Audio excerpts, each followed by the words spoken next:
உலகமெங்கிலும் வாழ ரோஜா தமிழ் டிவி நேயர்களே, உங்கள் அனைவருக்கும் என் பணிவான வணக்கங்கள்.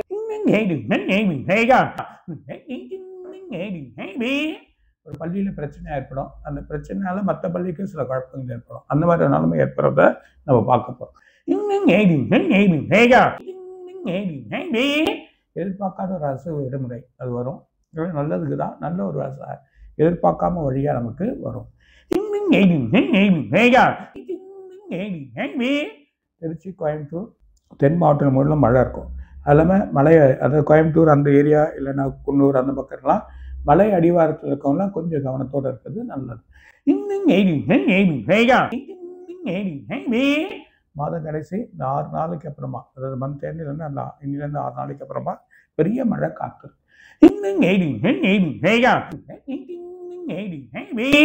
சூடோட வெப்பம் அதிகமாக இருக்குது, ரொம்ப கவனமாக இருக்கணும். இந்த வெப்பத்தினால டீஹைட்ரேட் பாடி வந்து ரொம்ப இதுவாகுது. நிறைய தண்ணி குடிக்கும். நிறைய பேர் தண்ணி தேவைப்படுது. சில பேர் வந்து தொண்டை வந்தது சரியில்லைன்னு நினைக்காதீங்க, தண்ணி நிறைய குடிக்கிறது பாருங்க. ஏன்னா அது ரொம்ப ஒரு எஃபெக்ட் ஆகிறதுக்கான வாய்ப்புகள் அதிகமாக இருக்கு. தமிழ்நாட்டுடைய எல்லைப்பகுதி அதில் ஒரு பிரச்சனை வரும். கர்நாடகாலையும் எல்லைப்பகுதியில் பிரச்சனை வரும். அங்கே ஒரு சின்ன ஒரு ப்ராப்ளங்கள் ஏற்படுறதை நம்ம பார்க்க போகிறோம். அது மூலிமா இந்த டிராஃபிக் ஏதோ ஒரு பிரச்சனைகள் ஏற்படும். வெளிநாட்டில் இன்னும் 2 கார்டு பற்றிக்கிறத நம்ம பார்க்க போகிறோம். ஒயிட் கண்ட்ரி, அந்த ஒயிட் கண்ட்ரியில் இது வரைக்கும் பார்க்காத ஒரு மழை. இது வரைக்கும் அந்த கண்ட்ரியில் இது வரைக்கும் மழைன்றது இருக்காது அவ்வளோவா. ஆனால் அந்த மழையை பார்த்துருவாங்க. எதிர்பார்க்காத மிகப்பெரிய வெள்ளத்தை பார்க்கக்கூடிய நிலைமை இருக்கு. எதிர்கட்சி வழியில் ஒரு சின்ன குழப்பங்கள் ஏற்படுத்துவாங்க அந்த கட்சியோட வழியில். ஆனால் அந்த கட்சி வழுவாது. ஆனால் எதிர்கட்சி வழியில் ஒரு சின்ன குழப்பம் ஏற்படுத்துவதை பார்க்கலாம். ஒரு ஸ்டேட்டில் முக்கிய மந்திரி, அதாவது கொஞ்சம் அவர் வந்து ஓடிடலாம், இல்லைன்னா அவருக்கு பிரச்சனையாகலாம், ஒரு பெரிய குழப்பம் ஏற்படுறது ஒரு ஸ்டேட்டில் ஒரு முக்கிய மந்திரிக்கு நடக்கும். டெல்லியில் முதலமைச்சராக இருக்கவருக்கு பிரச்சனை வரப்போகுது பார்த்து. ஒரு பேங்க்ல ஒரு பெரிய பிரச்சனை இருக்கு, ஒரு முக்கிய ஆவணங்களோ இல்லை அந்த ஆவணத்துக்குரியதோ ஒரு பேங்க்ல ஒரு பெரிய குழப்பம் ஏற்படுறத பார்க்கணும். இந்த வரி போடுறதுனால கோல்டு தங்கெல்லாம் கொதிக்கும். இது வந்து குறைஞ்சிரும். அதாவது ஷேர் மார்க்கெட் ரொம்ப கேர்ஃபுல்லாக இருக்கும். அப்படியே வெளித்தங்க ஏறினாலும் 14லேருந்து 21ஆம் தேதி வரைக்கும் கேர்ஃபுல்லாக இருக்கும். அங்கே குறையத்துக்கு கொஞ்சம் வாய்ப்பு இருக்குது. அப்படி குறைஞ்சி திரும்ப ஏறோம், நாங்கள் குறையத்துக்கு நிறைய ஒரு சடனாக இறங்கி ஏறதை பார்க்க போகிறோம். சென்னையில் கடலூர் பகுதியில் ஒரு சின்ன பிரச்சனை. நடுக்கடலில் ஒரு பெரிய கப்பல் எண்ணெயோட இது வந்து தீப்பற்றிக்கும். இது வரைக்கும் பார்க்காத ஒரு கிடங்கு, அது எரியறதை நம்ம பார்க்கணும்.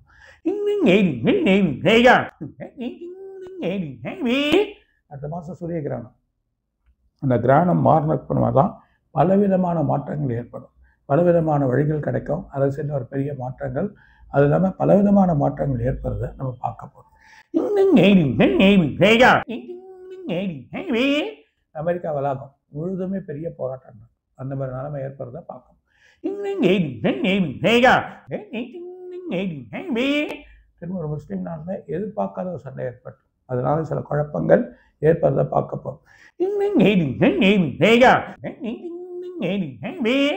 ட்ரம்போட செயலால் டாலர் ஏறி இருக்கும், நல்லா ஏறி இருக்குது. அது சடனாக ஏதோ ஒரு இடத்துல மதிப்பு குறையத்துக்கு வாய்ப்பு உண்டு. ஆனால் இன்னும் டாலர் ஏறும், ஏறி அந்த இடத்துல மதிப்பு குறையும். வர்த்தக குழப்பம் ஏற்பட்டு இந்த 3 மாதத்துக்கு ரொம்ப ப்ராப்ளங்கள் ஏற்படும். அதெல்லாம் எக்கனாமிக் கொஞ்சம் குறையும், அதுக்கப்புறம் வலுவடையும். இன்னும் நிறைய இருக்குது, அடுத்த வாரம் சொல்கிறேன்.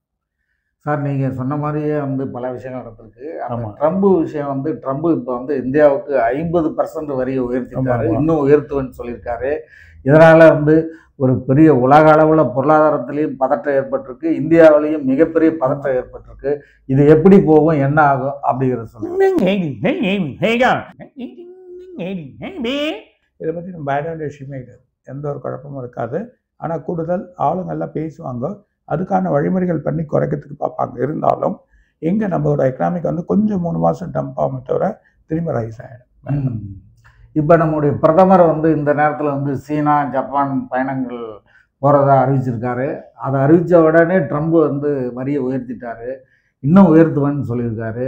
இது எப்படி போகும், என்ன ஆகும் சார்? ஒன்றுமே ஆகாது. ரஷ்யாவில் வந்து நம்ம எண்ணெய் வாங்குறது மற்ற வர்த்தகம்லாம் வச்சுக்கிறதால தான் இதை நம்ம சொல்கிறாரு. இப்படி வந்து பல மிரட்டல்கள் வந்து அமெரிக்கா மூலமா நமக்கு வந்துட்டுருக்கு. இதனால் பொருளாதாரம் வந்து ரொம்ப சரிஞ்சு போயிடுமா என்ன? கொஞ்சம் சரிஞ்சு அப்புறம் நல்லாயிடும். ஆனால் இதை பற்றி ஒரி பண்ணிக்காது. இது வந்து கொஞ்சம் 3 மாதம் டம்ப் ஆகும், அப்புறம் டெவலப் ஆகிடும். இவரோட ஸ்பீச்லாம் வழி பண்ணி அதுக்கப்புறம் பேசி சில மாற்றங்கள் எடுத்துன்னு வந்துடுவாங்க. சார், நீங்கள் சொன்ன மாதிரி ஒரு தொழிலதிபருக்கு பிரச்சனை வரும், நீங்கள் அது ஒரு இது வங்கிக்கும் பிரச்சனை வரும்னு சொன்னீங்க. அந்த மாதிரி இந்தியாவில் ஒரு மிகப்பெரிய தொழிலதிபர் மிகப்பெரிய தொகையை வந்து 7000 கோடிக்கு மேலே கடன் வாங்கிட்டு அதை கட்டலைங்கிறதால பிரச்சனை வந்திருக்கு. இந்த மாதிரி நிறைய தொழிலதிபர்கள் வந்து கடன் வாங்கிட்டு கட்டாமல் இந்திய பேங்குகளில் இது பண்ணிட்டு இருக்கிறதால நம்முடைய வங்கிகளினுடைய நிலைமை எப்படி இருக்கும், என்ன?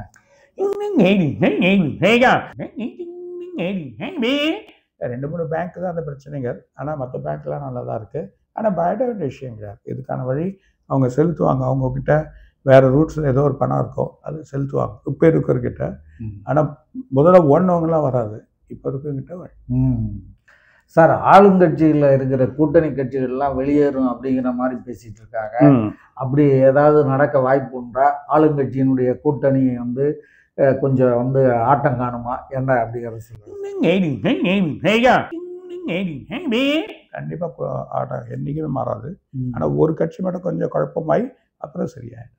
சார், இப்போ நீங்கள் வந்து இந்த இமயமலையில் மேக வெடிப்பில் மிகப்பெரிய பாதிப்புகள் ஏற்படும், யாரும் அங்கே போகாதீங்க, இமயமலைக்கு போகிறதெல்லாம் ஒரு 6 மாதம் நிறுத்தி வைங்க அப்படின்னு சொல்லியிருந்தீங்க.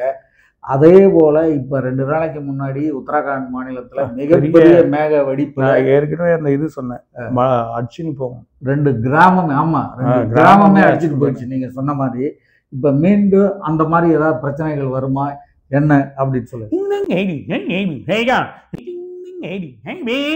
இன்னொரு மாநிலத்தில் வரும், அது ஒரு வழியாக இருக்குது, பெரிய மழையாக இருக்கும். ஆனால் பயப்பட வேணாம். ஆனால் இந்த அளவுக்கு நடக்காது, இது அவ்வளோதான். சார், இப்போ சூரிய கிரகணம் வரப்போகுது, அதனால் பிரச்சனைகள் எல்லாம் கொஞ்சம் சால்வ் ஆகும் அப்படிங்கிற மாதிரி சொல்லிங்க. இந்த சூரிய கிரகணத்தை நடக்கும்போது அந்த பக்கத்தில் ஒரு கோள் போயிட்டு இருக்கிறதாவும் அது வந்து ஏலியன் போன தடவை நம்ம கேட்டோமே, அதுக்கு ஏதாவது பாதிப்பு வருமா? அதனால ஏதாவது நல்லது நடக்கும்?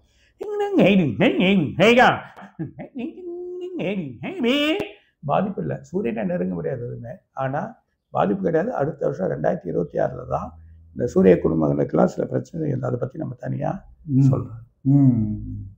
சார், இப்போ இந்த சூரிய கிரகணத்தால் எந்தெந்த ராசிகளுக்கு நல்லது நடக்கும், எந்தெந்த ராசிகளுக்கு பாதிப்பு வரும்?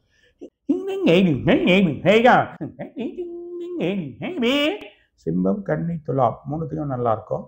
மேஷம், கடகம், கும்பம் இது 3 கொஞ்சம் கேர்ஃபுல்லாக இருக்கும். சார், இப்போ அஜித் வந்து 38 ஆண்டு சினிமாவில் இருந்ததுக்காக ஒரு அறிக்கை விட்டுருக்காரு. அந்த அறிக்கையில் வந்து அவர் சினிமாவில் இருக்கிறவங்க எல்லாருக்கும் நன்றி அப்படிங்கிற மாதிரி சொல்லியிருக்காரு. அப்புறம் இந்த ரேஸை பற்றி அவர் சொல்லியிருக்காரு.